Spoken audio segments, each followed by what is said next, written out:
let's talk about some prog metal guitar tone today. This is something I've actually been asked a number of times to cover. And this little piece I put out last week that I wrote for my friend Bill Peregrine, I wrote for an intro for one of his shows. He wanted me to write something in the style of The Alien by Dream Theater, and that's what I put out last week. I thought this would be a perfect example to kind of look at some prog metal tone. It's pretty basic as far as the guitar tones go. We have just 2 rhythm guitars left and right, and then 2 lead guitars, a main lead guitar and then a harmony. No clean guitars, nothing extra here, just really meat and potatoes kind of stuff. A couple of things right off the bat, and these are kind of general tone things. First of all, the performance is incredibly important, right? So I had fresh strings on my guitar. I made sure that when I was going into my interface in this case, that I had a nice, strong, clear signal. I performed the parts as well as I possibly could. You can see on the screen here, I took from multiple takes. I cut out silence. I moved things around if I needed to. I just needed it to be super tight when I was playing. That's really going to help with the tone of the guitar too, and with how it sits into the mix and all of that. Also, the drums and bass make a big difference as far as the tone of the guitar goes, because they all kind of blend together, especially the rhythm guitars with the bass. So I'll talk a little bit about that. In this case, I was using Umansky bass. A lot of times I'll record real bass for my songs, but not in this particular case. So let's take a listen to it, and I'll talk about the rhythm guitar tone first.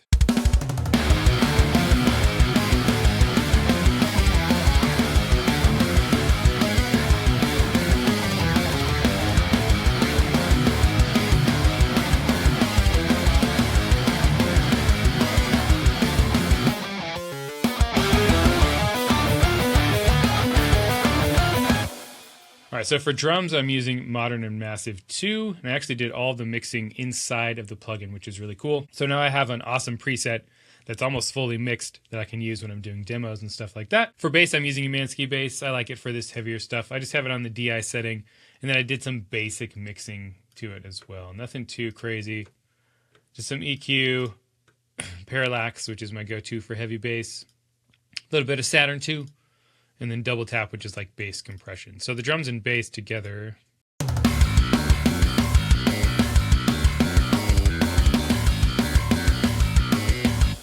So for all of this, I'm going to be running through my master bus chain as well. It's not going to affect the guitar tone much, but I want it on there because it kind of glues everything together. So just like basic EQ moves, high pass, low pass, bus compression, a little bit of saturation. So nothing too crazy there. So let's take a listen to the guitar tones as they are, and then I'll kind of break down what I'm doing.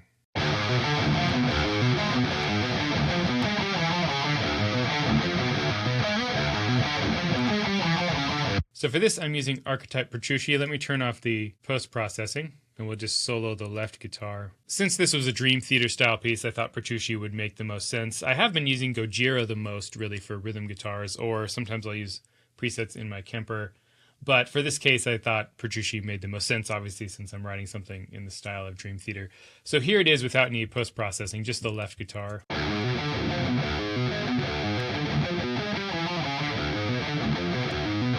So it's actually kind of a darker tone than I might normally use for this kind of a thing, but that falls in line with what Petrucci might actually do. So we've got an overdrive pedal on, a little bit of drive, and the tone's up a little bit. This is just to give it a little more of an edge on the front. So with that off, right, that creates a lot of bite in the sound.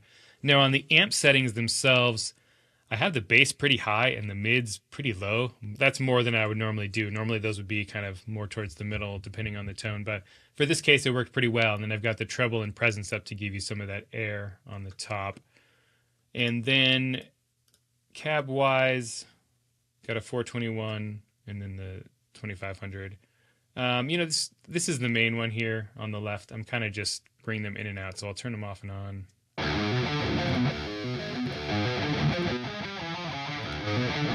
So they kind of blend together to make the full tone. A lot of times in Neural DSP, I'll just use one mic, but in this case, it kind of made sense to do 2. And then there's a graphic EQ at the end. And this is actually doing quite a bit, so I'm cutting out like some of the low mids at 300 and then also at 550. And then a little bit of a top boost at 8K. So if I turn this off, it's going to get way darker. I actually did even more than this in the post-processing to make it less dark. But that's the overall tone there. And of course I can do both guitars here.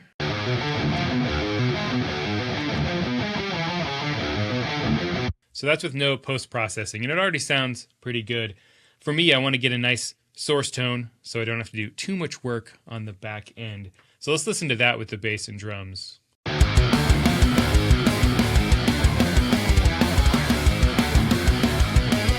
And honestly, that sounds great, but we can do a little bit more to give this some life. So I'm doing most of the work here in Pro Q4. Let me turn this on, and actually I'll start with it off, and then I'll turn it on halfway through. You can hear what it's doing.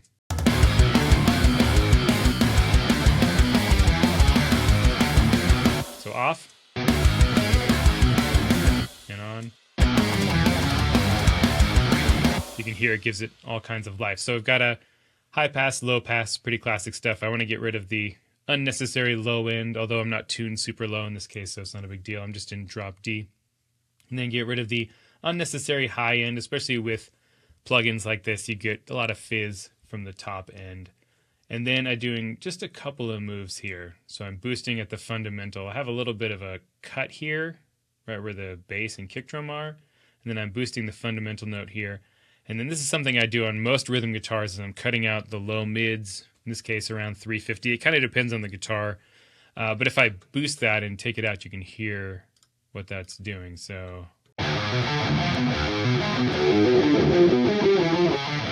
that kind of honky mid frequency, right? So that's a really big move that I'll do on most of my guitar tracks. Then I have a boost around 1K. This is to bring out some of the pick attack and some of the aggressiveness of the tone.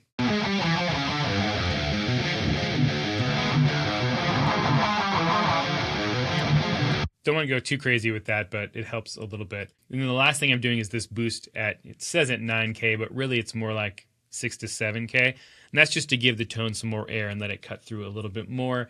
Now, to go along with this, I'm also using Pro Q4's Spectral EQ, which kind of tames some harsh frequencies. So I'm taming harsh frequencies in that high area. So I'm boosting it so I can get that air and so I can have it cut through, but I'm trying to tame some of that harshness that comes with raising that. So that's such a cool feature on Pro Q4. And then I'm also doing some saturation in Pro Q4. Sometimes I'll do this in a separate plugin. Here it was easier just to do it in Pro Q4. So I'm using actually the most saturated. There's a couple different levels. There's nothing, and then subtle, and then warm is the most. But I really wanted it to have that extra bite. So you can hear the difference when I turn that off and on.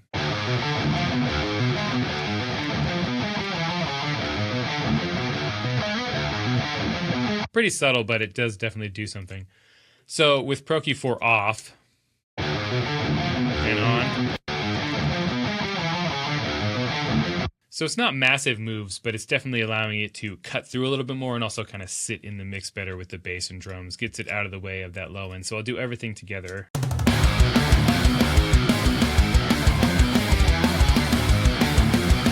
Pro Q4 is doing most of the work in this mixing chain. I also have Pro MB on here. This is just to tame the palm muting. So if I go to a section where there's a lot of heavy palm muting, let me find a spot here.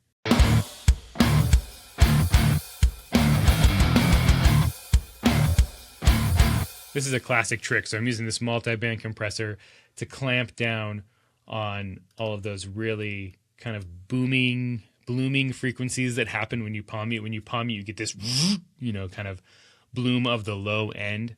So when I'm using Pro MB, it's kind of taming that just when I'm hitting it really hard, right?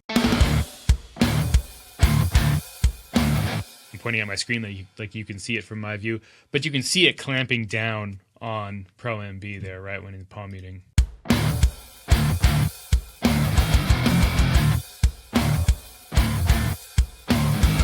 And then the last thing I'm doing here is this shred spread, which just widens the signal a little bit more.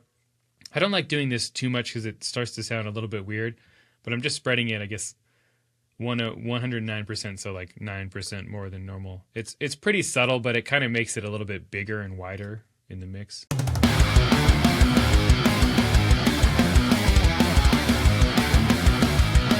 Once again, I don't want to get too crazy with that, and it's not something I always do, but in this case, I thought it made sense. So that's all the processing I'm doing on the rhythm guitars. So I have a really nice, good source tone, a good performance that's tight with the other instruments, and it's blending with the bass and the drums well. And then just a couple of simple EQ moves, a couple of compression things, just to make it kind of sit in the mix better. So I will turn off all that processing.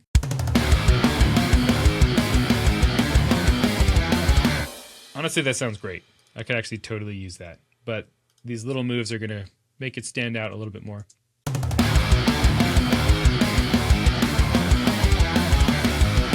As I mentioned, this particular tone was a little darker than I might normally use, so I'm doing moves to kind of brighten it a little bit and allow it to pop out a little bit more. So that's the work on the rhythm guitars here. The other thing I did on the rhythm guitars, and this is something I do across the board, is automation. You can see all this volume automation happening in here. So when the lead guitar kicks in, the rhythm guitars come down. When it's a rhythm guitar focus spot, I bring those up. Like where there's harmonies here, I actually bring up those harmony spots so you can really hear both parts happening.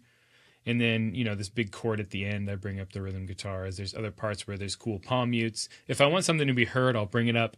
If I want the other instruments to stick out, especially like the lead guitar, I'll bring the rhythm guitar down in places. So that's a big part of doing a mix like this, as well as some of the automation that happens at the end. So let's take a look at the lead guitar next. All right, lead guitar. We're also using Petrucci here. And this is the same tone. I have two lead guitars. There's a main one and then a harmony. They're using the exact same tone.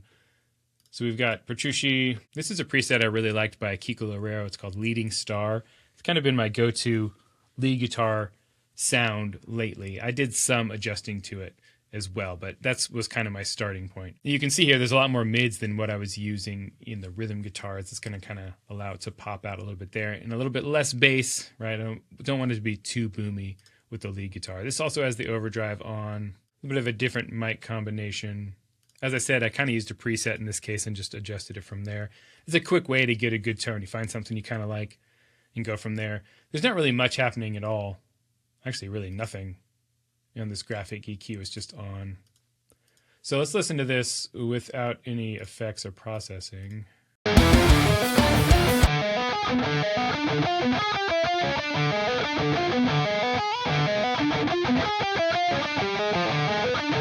As you can hear, this is also kind of a pretty dark tone, so there's some things I'm going to do to kind of address that as well.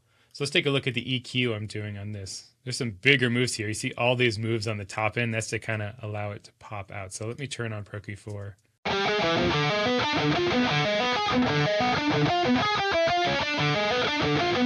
So I'm bringing it down here at the fundamental note of the rhythm guitars because I don't want it to clash with the rhythm guitars. So I'm bringing it down there so the rhythm guitars can live down kind of in that low part. And then I'm cutting out mids, but in this case I'm cutting out a different area of mids than I would in the rhythm guitars. It's actually higher here where the rhythm guitars are cut down at like 300, but I'm cutting it here. It's kind of a weird kind of honky part of the tone. That kind of like, I don't know, it's almost like a radio filter if it's too loud. Boosting at 1300 here, I guess that's where I like the fundamental tone. Here's another spot I almost always boost in lead guitars, around 3K, like 2500 to 3500, somewhere in there. That's a nice spot where it's going to, you know, if I was doing a vocal tune, that's where I'd boost the vocals some too, so it kind of cuts out of the mix. So that's a big boost I'll do with lead guitars because I want them to really soar on top of the mix. And then we have a little bit of this air on the top as well. Once more, just to kind of allow it to cut through. I didn't do the spectral EQ on here to tame harshness. I didn't think it was necessary in this case. I will do that sometimes on lead guitars as well.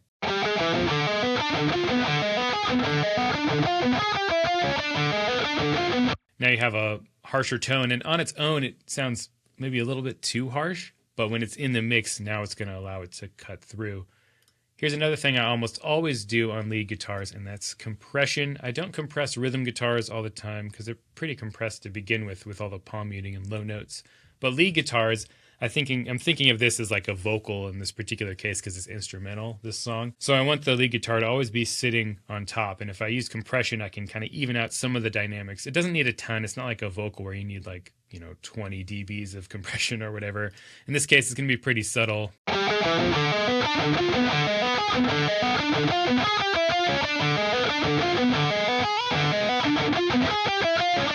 So I'm really kind of like 1.5 dBs of compression. And there's a little bit of a volume boost involved with that too. You don't have to do that, but that's what I'm doing in this case. And that's just allowing the lead guitar to kind of be a little more even in its dynamics. So here it is with all the other parts.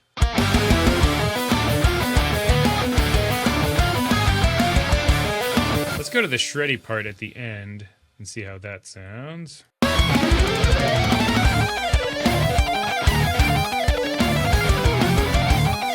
I'm actually panning it a little bit left right here too, which is not something I always do, but I think just to allow it to sit with the synth too that's doubling it. So there's the tone of the lead guitar. Now let's take a look at the effects. I have delay and reverb here. So here's how it sounds.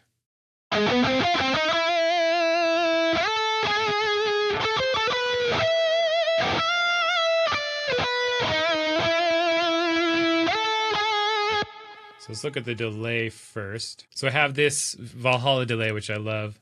It's a dual delay, so I have a dotted quarter note and then a quarter note. The mix is at 100%, so what I'm doing is just blending this in to the signal. So let me mute. Actually, no, we'll leave it on. Let me bring it up.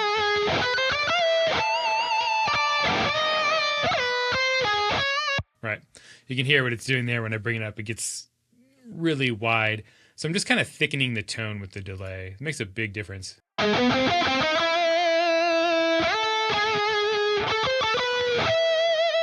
You can hear how that's thickening the tone when I have the delay on. Really important with lead guitars. And I don't want it to be, in this case, like too much, right? Because it's not really like a super delay ridden part. But honestly, I probably could have even used more than this. But it does make the tone a little bit wider and allows it to kind of stand out more and feels bigger, right? So let's look at the reverb. It's the same thing. I have the mix at 100%, and then I'm kind of just blending in the tone here. You know, I'm doing some cuts in the high end. I'm trying to figure out how much decay I want on the reverb, but let me turn the reverb and delay off and on. You'll hear how this works. Nothing. Just delay. Both. Just reverb. The reverb is really subtle. I use more delay than I do reverb for this kind of thing because the reverb can kind of wash over everything too much. But a little bit of reverb also helps to kind of thicken it a bit. So here's the final tone. I'll start with just Archetype Petrucci and then I'll add in all the other stuff. And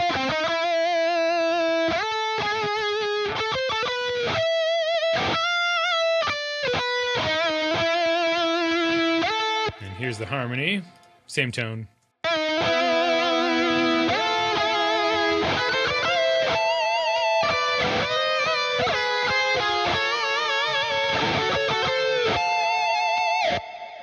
There we go. And then in the full mix.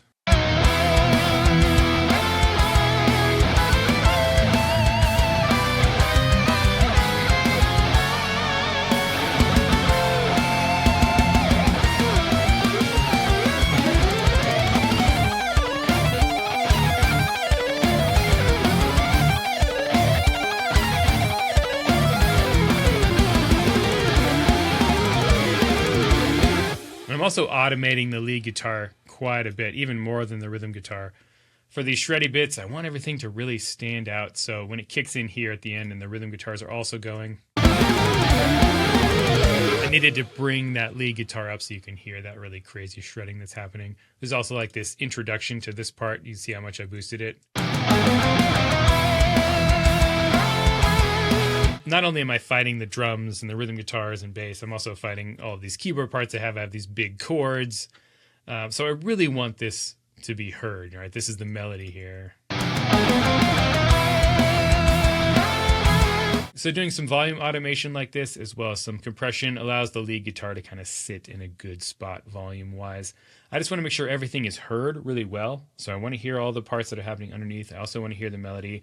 But also if there's a focal point, like when the guitar is shredding, that needs to be the focal point. I want to make sure I can bring that up, right? And normally I would volume automate drums and bass too and everything. In this case, I didn't go ahead and do that too much. I did that on the guitars though, because with real human playing, like my playing here, there's definitely some changes in dynamics, right? I'm not a robot. So I want to bring up the spots that might need to be brought up and then bring down spots where it's maybe poking out too much. So I'm going to play the full song here. You can hear these guitars in action, but that's how I kind of came up with the tone. Pretty simple, nothing too crazy. And a lot of these moves are things that I will do with any guitar parts I'm working on, whether it be, heavy 8-string rhythms or more shreddy stuff like this.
If you'd like access to the stems for all of this, I'm actually going to put them up for members of my Patreon as well as my YouTube membership here. So if you want to join, you can find the links down below. You'll get access to these stems and you can try to mix them yourself or mess with some of the different tones, or you can kind of like listen really closely and see how sloppy some of my playing is or how much I edited some of these parts.